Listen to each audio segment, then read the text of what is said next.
Ambernath railway स्थानकात लोकलच्या डब्यातच महिलेने गोंडस बाळाला जन्म दिला आहे. शनिवारी रात्री 8 वाजताच्या दरम्यान कल्याण ते अंबरनाथ असा प्रवास करताना अचानकपणे महिलेला प्रसूती कळा सुरू झाल्या. महिलेचा ओरडण्याचा आवाज ऐकून प्रवाशांमध्ये एकच गोंधळ उडाला.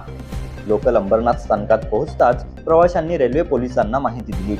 तात्काळ रेल्वेच्या ऑन ड्युटी महिला पोलीस उपनिरीक्षक सोनाली नंदेश्वर यांनी परिस्थितीचं गांभीर्य ओळखून लोकलमध्येच महिलेच्या प्रसूतीची तयारी केली.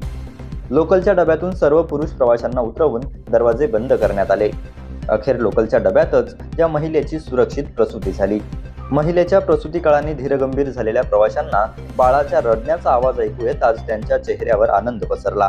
त्या महिलेने एका गोंडस कन्येला जन्म दिला. अंबरनाथमध्ये राहणारी अंजू काळे ही 23 वर्षीय गर्भवती महिला काही कामानिमित्त कल्याणला गेली होती.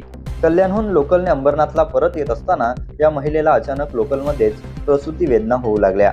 शनिवारी रात्री 8:05 ही लोकल अंबरनाथ स्थानकात दाखल होताच काही प्रवाशांनी तात्काळ RPF कार्यालयात धाव घेऊन याबाबतची माहिती दिली.